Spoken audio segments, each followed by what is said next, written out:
Rafael Santana Rodríguez, poeta, ensayista, historiador, académico. Mi personaje de hoy, nacido en un año del siglo pasado, tiene un don especial que solo a unos pocos les es concedido, el de la comunicación. Su carrera literaria, profesional y familiar está plagada de éxitos que no le han hecho perder su sencillez interior, aunque exteriormente pueda dar otra imagen. 60 minutos vamos a compartir con este hombre especial, cúmulo de sapiencia y experiencia. Nos va a permitir caminar por su vida, por su historia, por sus vivencias, y de algo estoy seguro, y es que no vamos a tener ningún minuto de aburrimiento. Su maravilloso mundo estará a la vista de nuestros ojos.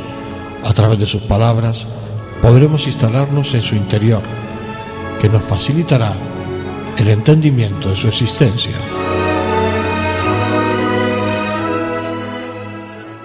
Rafael, ¿cómo fue tu infancia?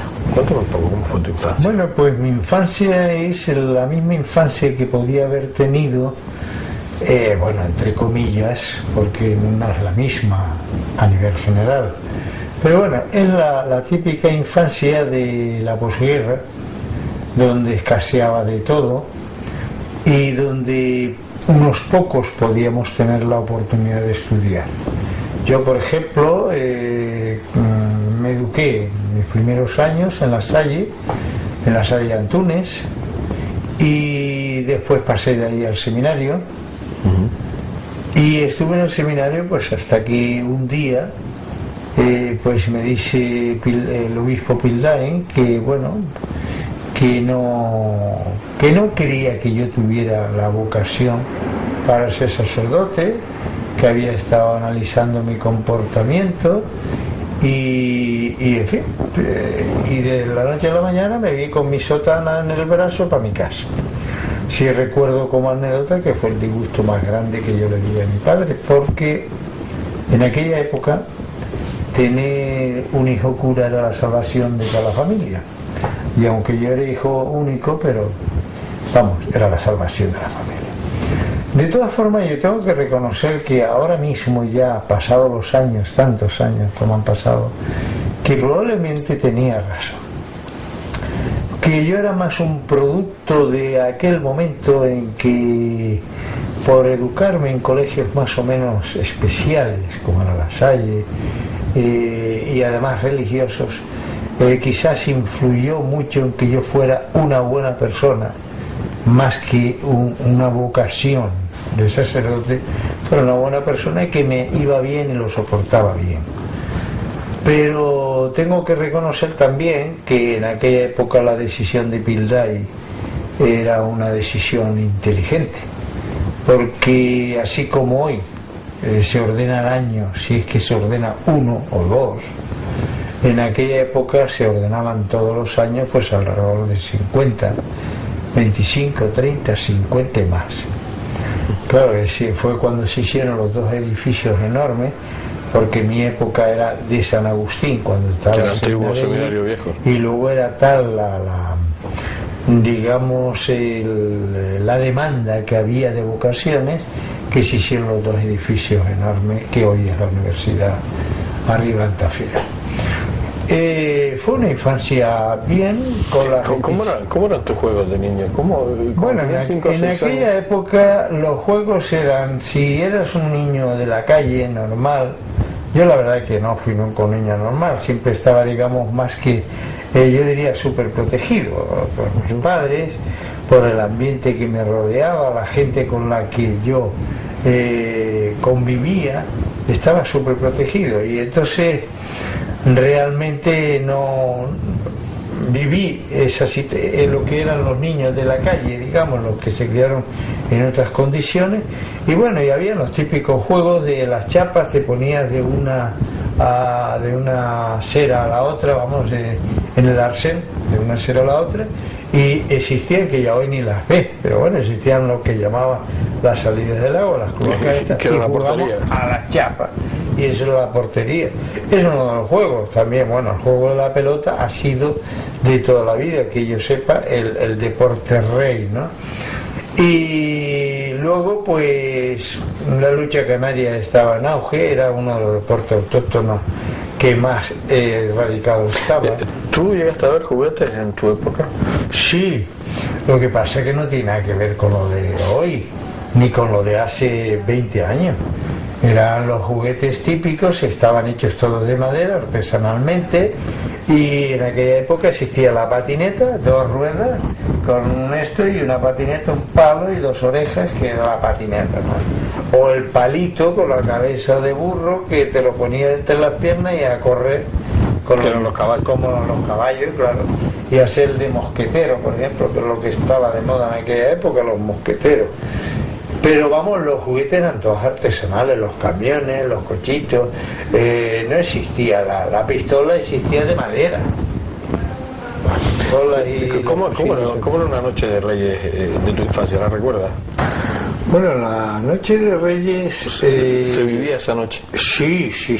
Además, no deja de ser ni mejor ni peor que la de ahora. Puntualizando que ahora está más materializada, más mercantilizada, ¿no? Antes se notaba una magia especial, y los niños la vivíamos de una forma muy especial. Tal es así que cuando llegaba vivíamos todo el proceso de la Navidad esperando el Día de Reyes. Obviamente no existía lo del Papá Noel, aún no se había adaptado lo del Papá Noel por los comercios, que son los que realmente van introduciendo estas culturas, y entonces solo teníamos el Día de Reyes. Y claro, el Día de Reyes, pues cuando daban las 4 o las 5 de la mañana, bueno, no pegaba ojo ningún niño, y los padres tenían que estar cuidando, porque si no se estaban levantando continuamente hasta que caían rendidos. Y claro, por la mañana ya, cuando ya de haber pasado una noche esperando, ruido, mirando, porque era esa noche donde tú quieres verlo a los Reyes, ¿no? Y te quedas dormido ya. Al final, pues por la mañana te levantas y entonces pues te encuentras con el zapatito que decía que había que ponerle a los Reyes para que supieran dónde dejaban los juguetes y tal, y encontrabas tus juguetes que obviamente no eran como ahora. Eran unos juguetes todos de madera, prácticamente de madera, ¿no? Existía en aquella época, por ejemplo, pues lo del caballito, que era un palo con una cabeza de caballo, un poco de cline y tal, y unas orejas que tú ibas montado bueno, se supone que ibas montado al caballo. También existía en aquella época, creo yo, y era una de las cosas que más entusiasmaba, era la patineta. Porque claro, un coche no lo tenía nadie, ¿no? Esos coches como ahora, que tal, no lo tenía nadie.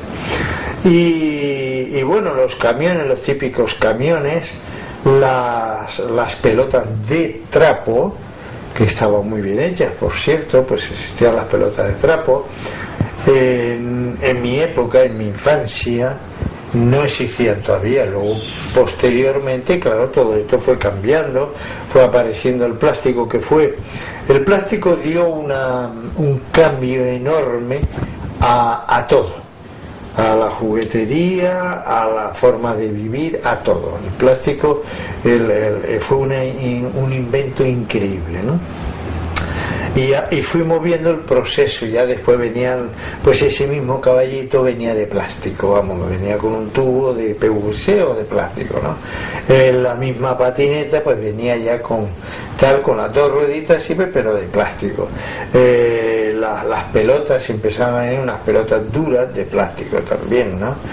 Y que eran muy duras, por cierto, en aquella época. Y después las niñas tenían las típicas muñecas de trapo. Eso ya es bueno, y sigue todavía, ¿no? No existían esas muñecas tan bonitas, ni esos pepones que tal, sino existían unos pepones enormes que parecían niños normales porque eran grandes y tal, y yo diría que hasta feo. Bueno, a mí no me gustaban, pero yo diría que hasta feo. Pero yo digo, y ese día de Reyes era todo el mundo salía a la calle, en lo cual tampoco hice bien, ¿no? Antes todo el mundo salía. ¿Por qué salía? Porque todos los juguetes que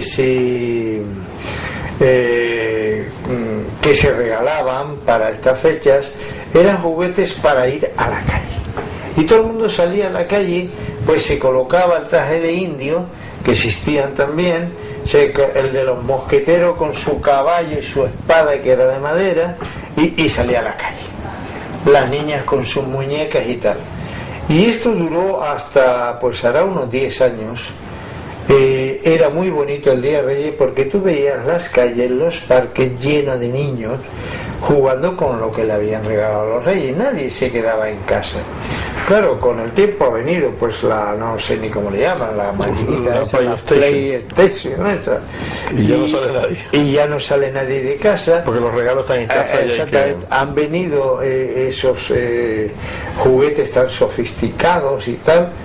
Y ya pues prácticamente un Día de Reyes. Yo este año lo comenté porque yo tengo nietos y me sorprendió enormemente que nadie quería salir de casa. Vamos, que hubo que casi ponerse para ir a almorzar, que siempre salimos a almorzar la familia el Día de Reyes. O sea que yo digo, ¿Cómo era? ¿Dónde te reunías tú con los amigos cuando ibas? ¿Qué parque era? Bueno, la reunión de los amigos no existía en la discoteca, vamos a dejar claro eso. Y entonces, y siempre con la connotación de que yo en aquella época estaba en el seminario, pero ya cuando salí del seminario, o me echaron, como quieras que lo tomes, ¿no? Pues entonces las reuniones se hacían, había un paseo en Triana, en la calle Triana, o mejor dicho, en la calle Triana, era el sitio de reunión de toda la juventud. Y entonces la costumbre, los domingos ibas bien vestido, con tu mejor gala, y entonces ibas a pasear a Triana. Allí te encontrabas con los amiguetes, hablabas pues de todo, de las cosas de la época, y sobre todo evidentemente de las posibles conquistas que cada uno hacía, algunas imaginarias porque era lo habitual. Exactamente, lo habitual, porque éramos chicos jóvenes y tal, pero que creaba un ambiente sano, bonito y caballeroso incluso con las mujeres, ¿no? Luego ya yo recuerdo, pues ya cuando tendría yo aproximadamente los 20 y pico de años, pues se puso de moda aquí, con motivo de que vino el cuerpo paracaidista, se puso de moda la brillantina, porque estos todos salían a la calle y el pelo les brillaba tremendo. Y entonces la juventud pues le gustaba eso y tal, porque veía que a las chiquitas les gustaba.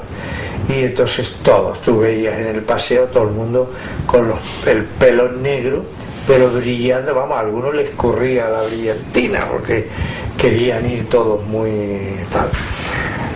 Y también se puso de moda, estas son cosas de esta época que destaca mucho, cuando se puso de moda Rodolfo Valentino, y que también esto hizo que ese cambio de cultura en cuanto a lo de ir peinado hacia atrás y con brillantina, y entonces se puso de moda el traje blanco.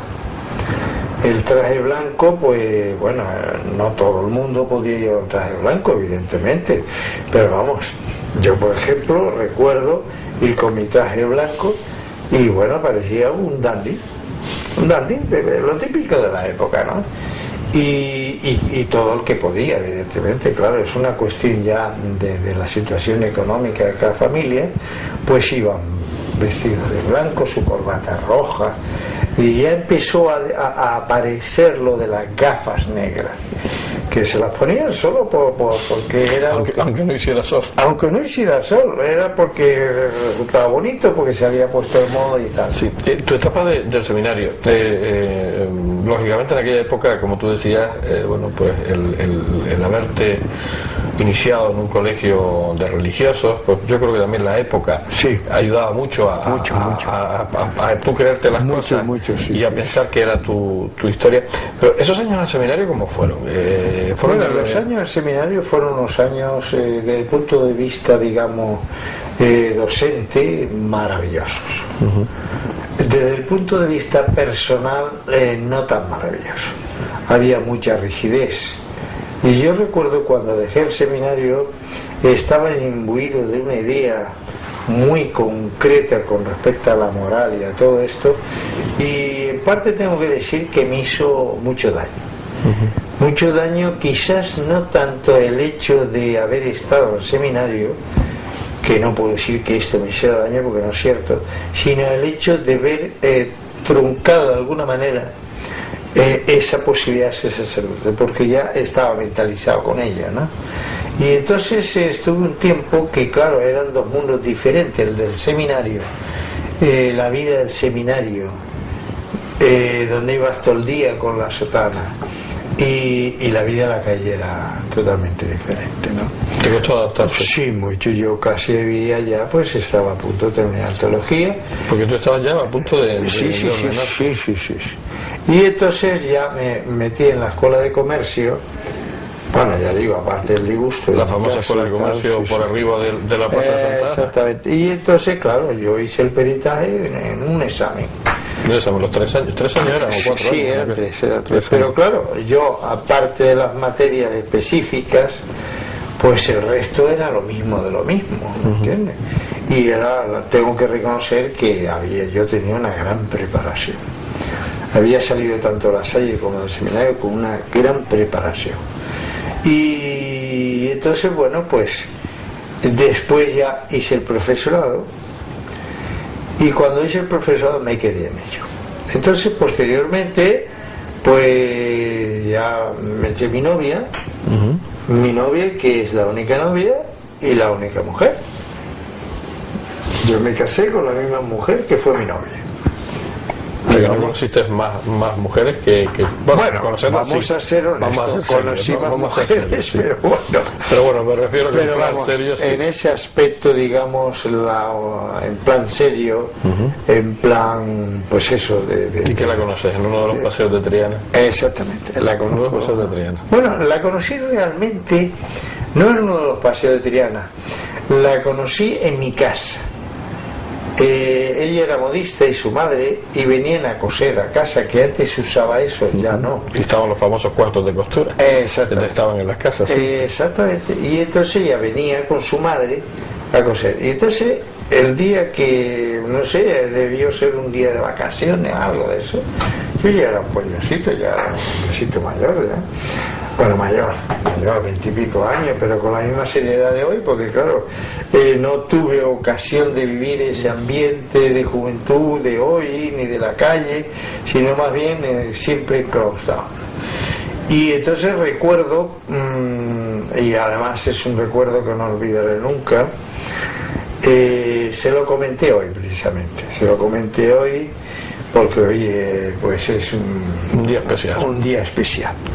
Y entonces pues le comenté, y yo, como digo, pues estaba en casa, y en aquella época vivíamos en el Paseo de Lugo, en una casa tremenda que medía, no exagero, pero casi 300 metros. De la de antes. De la de antes, claro. Allí hoy en ese mismo sitio puede haber 50 casas. Sí, no lo hay, sí.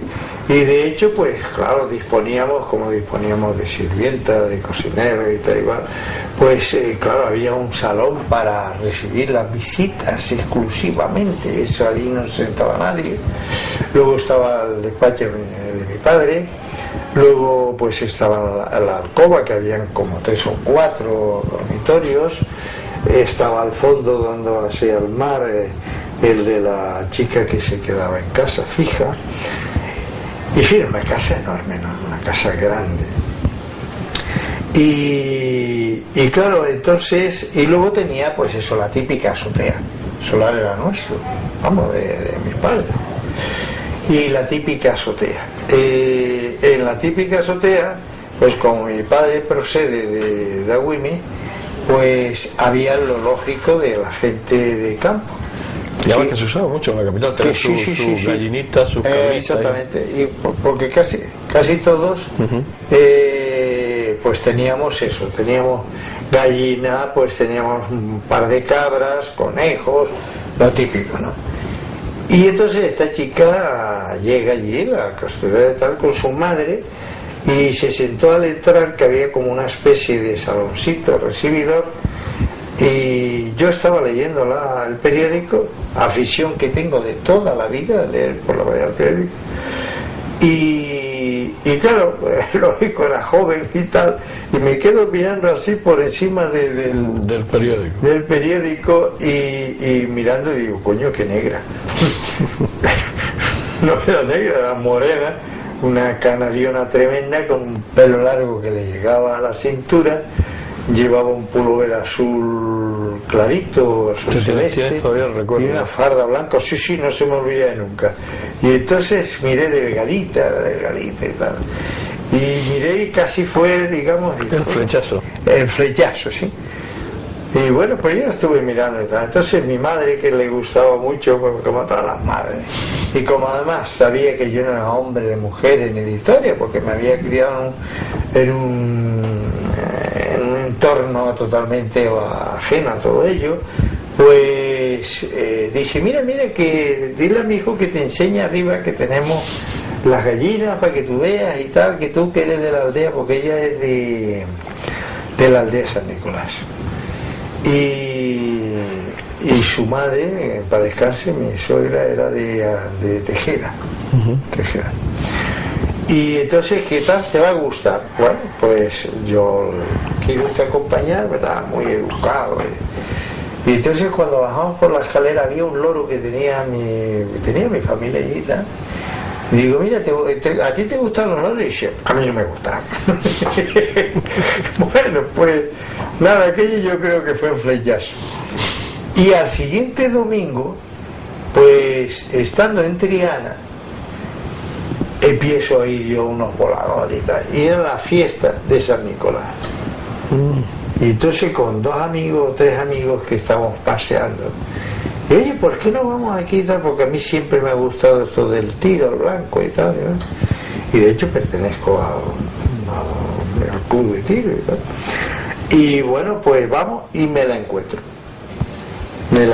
con unas amigas que bajaba y tal, y había un chico allí que, bueno, al lado de ella, lo típico en el paseo. Y entonces digo, ¿y ese chico qué hace ahí? Dice, no, se puso aquí al lado. Digo, bueno, pues dile que se marche para poder nosotros hablar. Y todo tranquilo, hasta el día de la fecha. Ahorrador de electricidad Staminar. Tras muchos años de implantación en Canarias, les ofrecemos la posibilidad de ahorrar de un 10 hasta un 35% del consumo de su factura de electricidad. Tenemos un ahorrador que se adapta a sus necesidades, sea cual sea su tipo de negocio o industria. Muchos ahorradores puede encontrar en el mercado, pero solo Staminar ha demostrado su eficacia. No deje que los gastos abusivos de electricidad afecten su economía de negocio.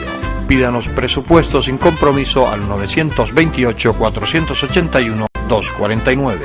Ahorrador de energía Staminar, la solución a sus problemas de exceso de consumo.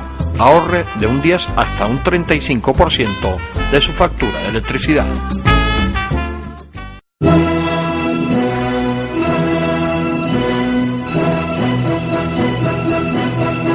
Una nueva edición del Festival de Zarzuela de Canarias presentan los amigos canarios de la zarzuela. El Teatro Cuyás será el escenario de estas magnas obras, un magnífico elenco de cantantes que estarán acompañados por la Orquesta Filarmónica de Gran Canaria, la Orquesta Sinfónica de Las Palmas y el coro del Festival de Zarzuela de Las Palmas de Gran Canaria. Completan un programa musical a la altura que este festival se merece. Tienen una cita inexcusable con el Festival de Zarzuela de Canarias, venta anticipada en entradas.com o en las propias taquillas del Teatro Cuyás. Más información en Los Amigos Canarios de la Zarzuela.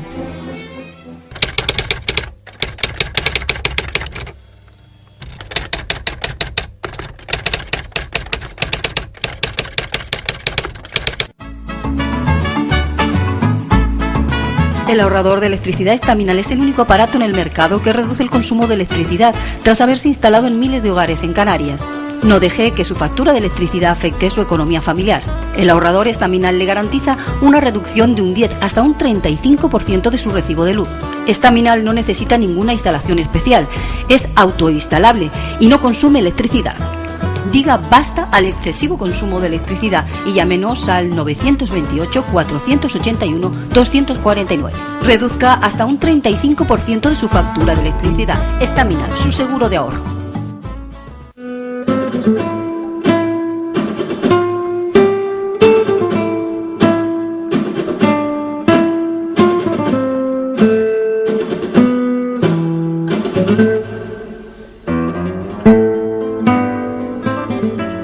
Su voz cálida, su tranquilidad, su buen humor nos va poco a poco transportando a una dimensión en la que solo estamos nosotros y él.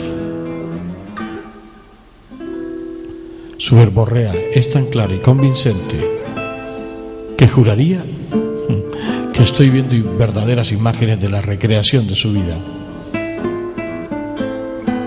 No me doy cuenta que el tiempo transcurre. Quiero seguir escuchándolo.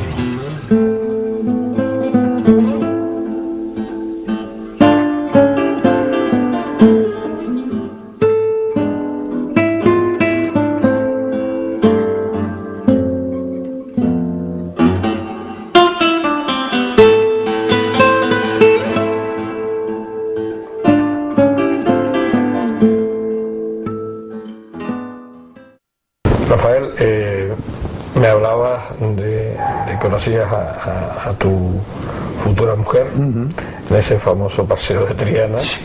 Y bueno, ¿tú cómo eras? ¿Tú eras muy tipo Clark Gable? ¿Además con ese bigote, muy ligón, muy... Bueno, ¿eras muy galán? He de ser sincero, quizás no era tan consciente, de la atracción que podías dar. Sí. Y sobre todo, insisto, por esta educación que había tenido anterior. Entonces, en principio yo estuve unos años un poco traumatizado con respecto a la relación a la relación con las mujeres y tal y cual, porque no me cuadraban los temas, ¿no? Hasta que de alguna manera pues me di cuenta por los compañeros, los amigos de la calle, que no tenían nada que ver con aquella educación que había tenido yo, que era un joven y que tal. Y bueno, y tengo que decirlo con franqueza, yo siempre, pues bien por mi familia, por lo que fuera, siempre he vestido muy bien, he ido muy bien arreglado, como decía, o muy bien trajeado, ¿no? Y entonces sí observé que bueno, que caía bien. Tenía buena entrada. Sí, caía bien. Luego tengo que reconocerlo, pues he tenido siempre, quizá hoy ya no tanto, pero una verborrea, por decirlo, un don, el don de la palabra. Que envolvía al personaje. Sí. Y la verdad que no me iba mal, ¿no? Que no me iba mal en ese aspecto. Pero bueno, yo me eché mi novia y seguí con mi novia porque yo soy un hombre...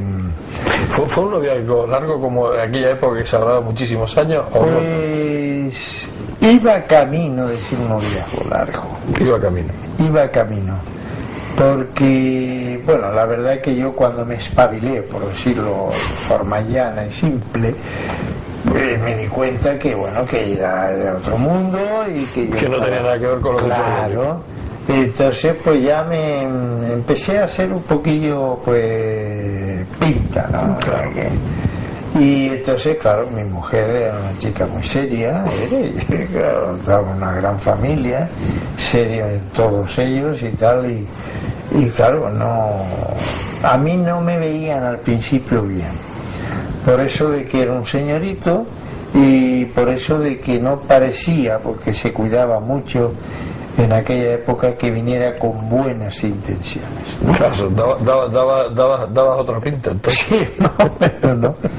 Y la verdad que tampoco lo disimulaba. Tengo que reconocer que cuando espabilé, esto era una hacha, ¿no? Y en fin, pero de todas formas, ya digo, yo soy muy fiel a mis principios, a mis sentimientos. Soy una persona incapaz de dobleces. Y entonces yo me había enamorado y ya no había más mujer para mí. Lo demás podía existir, que sí, pues, como te diría yo a ti, pues el tonteo. El tonteo, ¿no? Pero vamos, para mí no había, ni ha habido. Y te lo digo con franqueza, es algo muy interno, es un sentimiento que nunca se ha desterrado, que siempre ha estado ahí, pero con la misma potencia, con la misma, digamos, calidad. Y sigo, y bueno, cada vez más, porque evidentemente ya a mi edad es cuando más valora, y tengo que decir que he sido un hombre tremendamente afortunado, porque aparte que he tenido la suerte de enamorarme de una mujer como la mía, que es extraordinaria, aparte de ello, pues tengo que decir que ha sido una gran suerte para mí, porque yo iba camino de ser un playboy, ¿no? Y claro, pues quieras que no, ella con su educación, con su forma de ser, su moral, pues ha sido lo más perfecto que yo podía haber conseguido para mi vida. ¿Te casas? ¿Tienes hijos? Sí, me caso en el 63 y nace mi primer hijo en el 64, que es la mayor, Soledad María, que hoy ya pues tiene su carrera terminada y está al frente del despacho. Y después ya en el 68 nacen dos gemelos, que son un varón y una hembra, que también están trabajando conmigo. Y Juan Rafael y Maite. Bueno, Maite le llamamos, Teresa de Jesús le llamamos Maite. Y tuvimos interín de eso una pérdida, ¿no? Que yo, por supuesto, en ese aspecto también tengo que decir que si he sido un hombre tremendamente afortunado por la mujer que elegí, o que Dios me puso en mi camino, mucho más por mis hijos. ¿Cómo era la vida en aquellos años 60 en una ciudad como Las Palmas, en una ciudad...? Bueno, la vida en los años 60 fue cuando ya empezó de alguna manera a despuntar la economía de este país, cuando ya empezó a verse, digamos, a tener la influencia de otros países, tanto en la parte económica como en la parte cultural, como en todo. Ya se empezó a salir de España, los que venían traían de alguna manera sus influencias. Empieza el turismo fue para España prácticamente, pues yo creo lo mejor que pudo haber tenido España, porque España era un país que no se había desarrollado su agricultura ni su industria. Entonces el turismo fue la forma mejor que pudo venir a España y que más dinero o más evolución le dio a la economía de España. Fue un turismo que empezó poco a poco, no como hoy. Fue un turismo que todos los canarios, Canarias y España en general, nos beneficiamos bastante, porque era la época donde te llegaba y te decía: usted tiene este solar, mire usted, yo se lo fabrico y hacemos un contrato. Y claro, ellos amortizaban la fabricación, pero suponía ya que te estaban adelantando el dinero, pues por un número de años determinado. Claro, tú con tener ya fabricado el solar ya era un negocio. Claro. Rafael, tus inicios en la literatura. Tú en los años 70, principios de los 70, empiezas a escribir tus cuentos para ti. Sí, yo siempre incluso tengo por ahí premios, de los típicos premios narrativos de redacción de las escuelas y tal, ¿no? De los estudios míos, ¿no? Y siempre salían premiados porque tenía cierta facilidad, hay que reconocerlo, y esto es una cualidad que nace contigo. Por muy culto que seas y por mucha formación que tengas en literatura, ya sea latinoamericana, ya sea hispánica, ya sea lo que sea, evidentemente, e incluso siendo un experto en gramática española, si no tienes esa cualidad, no lo logras. Es como ser periodista. El periodista tiene una forma de escribir que, si no nace periodista, se nota. Yo, por ejemplo, no serviría para ser periodista. ¿Por qué? Porque yo como escritor, en un folio, para decir conocí a mi mujer y la amé, utilizo un folio. Claro, cuando termino el folio he hecho toda la versión de cómo es, el tamaño que tiene, si es bonita, si es morena, si tal, qué color tiene sus ojos. O sea, empiezo a escribir y me pierdo. Un periodista, lógicamente, la narrativa tiene que ser consecuente con una noticia, y entonces el espacio hay que ser escueto. O sea que, por lo tanto, eso nace. Tú en esos años 70 escribes tus cuentos infantiles, que esos cuentos ¿a dónde llegan? Porque tú no los publicas. No, porque ni tenía medios. Pues esos cuentos infantiles los hacía y se los daba a la familia. La familia, algún niño que venía los tenía escrito a máquinas y tal. Pero los tenías publicados artesanalmente. Sí, artesanalmente. No hubo una publicación, no hubo un registro como todas mis obras, que todas mis obras tienen el derecho, el registro de propiedad intelectual, tiene el ISM, tiene el depósito legal.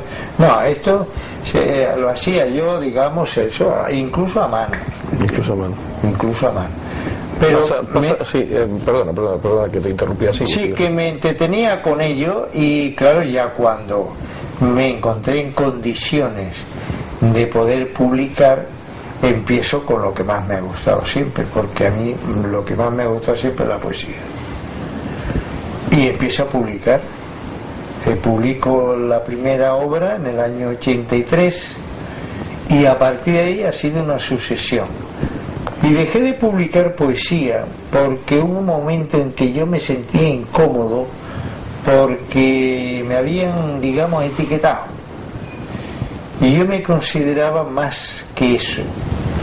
Aparte de que era un buen poeta, o por lo menos escribía bien y gustaba, yo me consideraba más que eso, me consideraba un escritor. Y entonces, empecé a escribir ya ensayos, y empecé a escribir historia. Yo escribí, por ejemplo, la historia del Rastro de Madrid, que fue un éxito total en Madrid, y la escribí yo, que no la escribí en Madrid, la escribió un canario, ¿no? Fue un éxito total. Y luego he venido escribiendo, y tengo, pues, en total, ya digo, 20 y pico, de los cuales de poesía creo que son 5 o 6 de poesía. De historia creo que son 2, ensayos creo que son unos 7, algo así, en fin, más o menos. Quiere decir que he tocado todos los géneros, menos la novela. Esa época, ya estamos hablando de los años 80, que sí, empiezo en los 80 hasta nuestros días. Hasta nuestros días. Te lanzas a escribir, te lanzas a publicar. Profesionalmente tenías tu vida resuelta. Sí, yo creo que ese es el momento que tú decides. Claro, porque evidentemente lo que no puede nadie, por mucho que se lo crea, es escribir si no tiene detrás un apoyo económico. Porque eso lo tiene muy claro. No, porque mira, aquí las instituciones públicas no te apoyan. Promesas todas las que tú quieras, compromisos todos los que tú quieras, pero decir, traiga usted su obra, que se la va a publicar.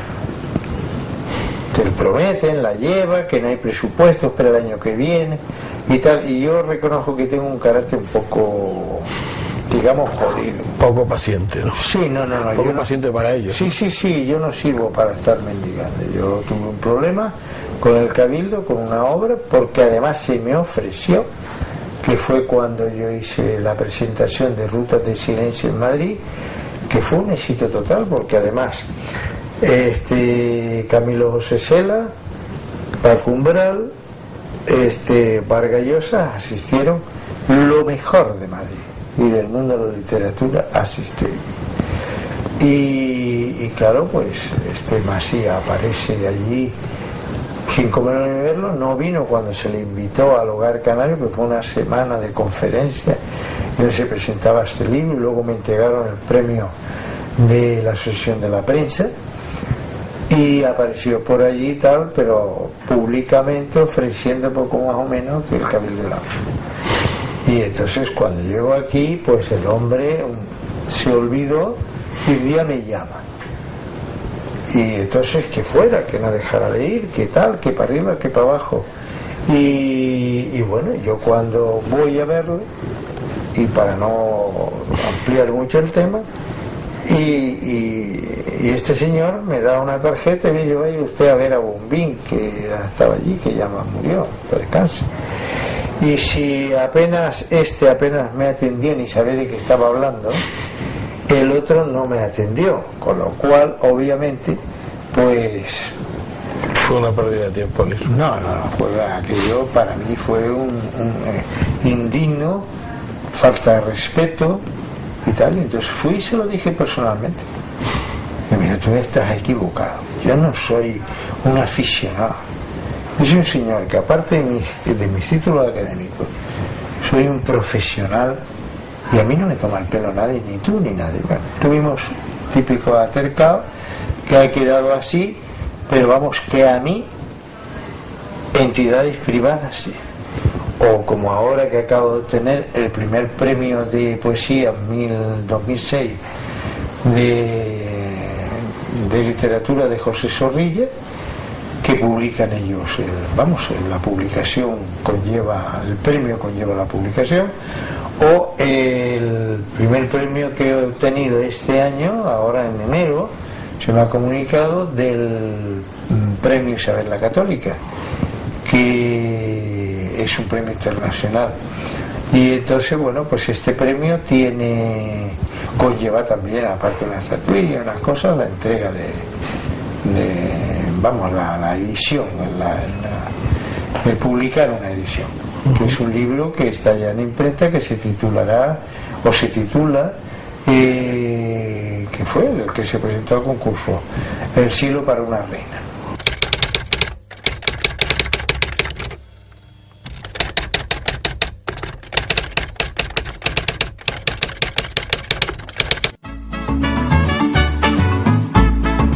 El ahorrador de electricidad Estaminal es el único aparato en el mercado que reduce el consumo de electricidad tras haberse instalado en miles de hogares en Canarias. No deje que su factura de electricidad afecte su economía familiar. El ahorrador Estaminal le garantiza una reducción de un 10 hasta un 35% de su recibo de luz. Estaminal no necesita ninguna instalación especial, es autoinstalable y no consume electricidad. Diga basta al excesivo consumo de electricidad y llámenos al 928-481-249. Reduzca hasta un 35% de su factura de electricidad. Estaminal, su seguro de ahorro.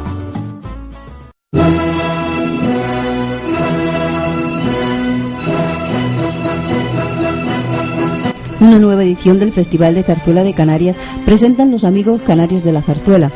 El Teatro Cuyal será el escenario de estas magnas obras. Un magnífico elenco de cantantes que estarán acompañados por la Orquesta Filarmónica de Gran Canaria, la Orquesta Sinfónica de Las Palmas y el coro del Festival de Zarzuela de Las Palmas de Gran Canaria completan un programa musical a la altura que este festival se merece. Tienen una cita inexcusable con el Festival de Zarzuela de Canarias, venta anticipada en entradas.com o en las propias taquillas del Teatro Cuyás. Más información en Los Amigos Canarios de la Zarzuela.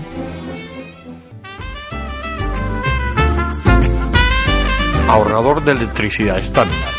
Tras muchos años de implantación en Canarias, les ofrecemos la posibilidad de ahorrar de un 10 hasta un 35% del consumo de su factura de electricidad. Tenemos un ahorrador que se adapta a sus necesidades, sea cual sea su tipo de negocio o industria. Muchos ahorradores puede encontrar en el mercado, pero solo Staminar ha demostrado su eficacia. No deje que los gastos abusivos de electricidad afecten su economía de negocio. Pídanos presupuesto sin compromiso al 921-481-249. Ahorrador de energía Staminar, la solución a sus problemas de exceso de consumo. Ahorre de un 10 hasta un 35% de su factura de electricidad.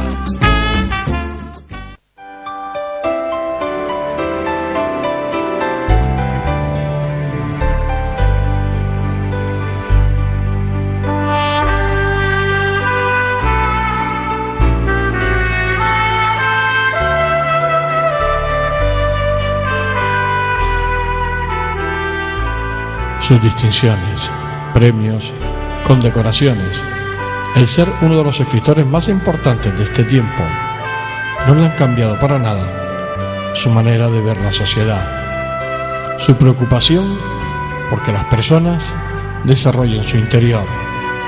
Se niega a ser un servil elemento de esta sociedad que nos ha tocado vivir.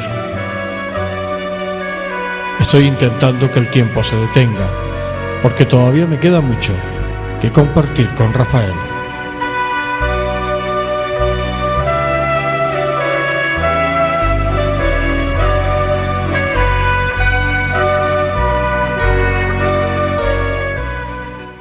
Que el ciudadano, el cristiano o el católico no ve ni moral ni fe, y hay una serie de contradicciones que evidentemente le hacen dudar.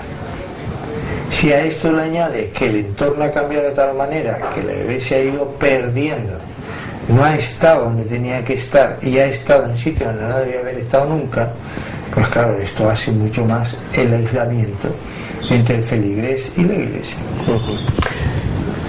Pero vamos, sería esa asignatura, si yo, que Dios no lo quiera, vamos, pues a lo mejor, aunque ya por mi edad no creo, pero bueno, a lo mejor sería esa asignatura pendiente que yo tengo. Cuando llegas a esta altura de tu vida, bueno, pues con una actividad febril, efectivamente, en muchos campos, porque además sí, lo tuyo nada más que ver tu currículum, y bueno, el abreviado que yo lo leía, sí. Y bueno, es increíble cómo puedes tener tanta capacidad de trabajo, tanta capacidad, sí, de... Verás, yo normalmente, hasta como quien dice, hasta que mis hijos fueron mayores y se ocuparon ya de este despacho profesional del que vivo, del que he vivido toda la vida, pues yo prácticamente trabajaba diariamente 20 horas. 20 horas diarias, no es decir, bueno, un día o otro, no, 20 horas diarias. Yo dormía 4 horas. Me acostaba a las 3 de la mañana y a las 7 de la mañana estaba a pie. Y hoy lo suelo hacer cuando estoy entusiasmado con alguna nueva obra, alguna cosa, le echo muchas horas, sobre todo de noche. Es cuando más me gusta, porque por la tranquilidad y porque no hay teléfono, como el móvil lo tienes hasta en el baño, pues, y yo soy, pues prácticamente considero que es un adelanto extraordinario, es uno de los inventos que yo lo encontraría hasta como un medio de, no solo de comunicación, sino de seguridad. Pues vas por ahí, en un momento determinado te puedes comunicar con cualquiera, ¿no? Pero prácticamente eso también nos ha hecho perder, este tipo de comunicación nos ha hecho perder la parte más importante, que es la humana, que es lo que sí que no hacemos ya, comunicarnos. La gente te saluda, casi te da la mano, no llega a tocar la tuya porque tiene prisa, luego te veo, te dan 2 golpitos en la espalda, te llamaré, y bueno, yo tengo amigos y no te llaman, que claro, yo tengo amigos que dicen, oye, que tenemos que quedar, yo te llamo para almorzar, y todavía estoy esperando, han pasado años. Y cuando coño, ¿qué tal? Perdón. Y bueno, es eso, o sea, una falta de comunicación humana, una falta de compartir la vida con los demás tremenda, y ocurre a nivel profesional, a nivel docente, a nivel familiar, a todos los niveles. Te quedan muchas cosas por hacer todavía, ¿verdad? Sí, yo pienso que sí. Pienso que yo soy una persona que ahora, bueno, con mis 65 años a punto de cumplir, creo que ahora estoy empezando yo con la madurez que tengo y que puedo sacar más de sí mismo y por lo tanto aportar mucho más a esta sociedad. Una sociedad que yo me revelo totalmente cómo funciona. No porque no sea la sociedad en la que yo me crié, que es evidente que tiene que cambiar, pero el cambio ha sido tan tremendo, tan brusco, que hemos perdido lo más hermoso. Hemos perdido a querernos, a amarnos, hemos perdido a compartir con el prójimo, con el hermano o el amigo, como quieras llamarle, da igual. Hemos perdido todo, hemos perdido la moral y solo nos cubre un solo interés. La gente nace deprisa, se educa y se cría deprisa, se casa o no se casa es lo de menos, y hacen hijos y tal, todo deprisa, y cuando te das cuenta han pasado los años y no tienes nada en la mano que ofrecer. Y claro, esto no es bueno para una sociedad. Es bueno para el Corte Inglés, para la grande superficie. Es bueno que esta sociedad funcione así, pero no es bueno para la humanidad. Vas a seguir en esa lucha, ¿no? Aunque a lo mejor los resultados no son tan fructíferos, ¿no? Yo lo tengo claro, es imposible dedicarme yo, por ejemplo, yo que además soy un hombre que me encantan las humanidades y todos estos temas, dedicarme a una lucha sería absurdo, vamos. Yo soy consciente, tengo los pies en el suelo. Esto es como salir ahora y decir que yo soy el profeta. Es absurdo, no me va a hacer caso nadie. Como digo yo, no va a ser ni en mi casa. Mucho menos va a ser fuera. Claro, porque son criterios, obviamente, de lo que has vivido y de lo que estás viviendo. Aunque creo muy personales, que no sé cuántas personas puedan compartirlo.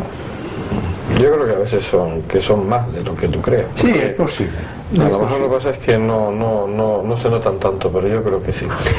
¿Cómo te gustaría ser recordado, Rafael? Hombre, como una gran persona. Y cuando hablo como una gran persona, hablo como una persona humana.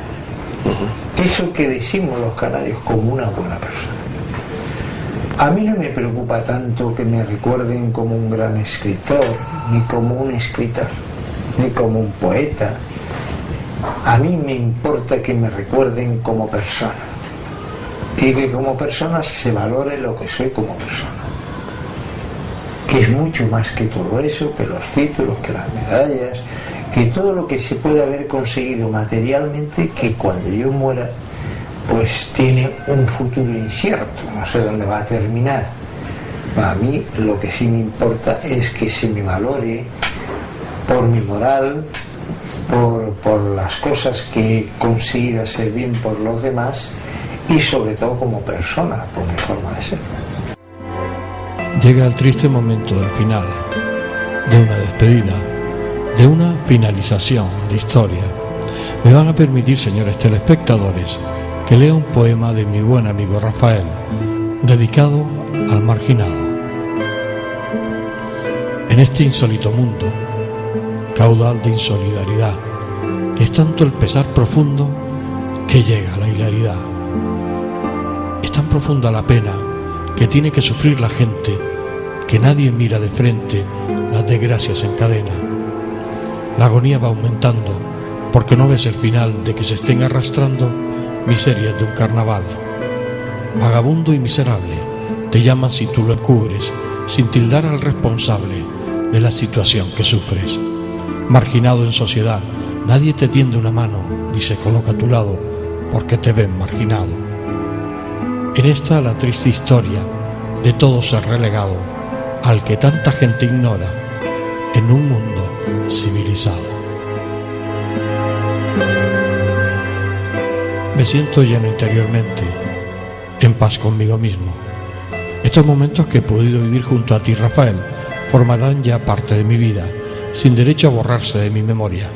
Gracias, Rafael Santana Rodríguez, escritor, poeta, ensayista, historiador, académico y desde ahora, amigo. Sobra contigo el decirte que no cambies. Hasta siempre.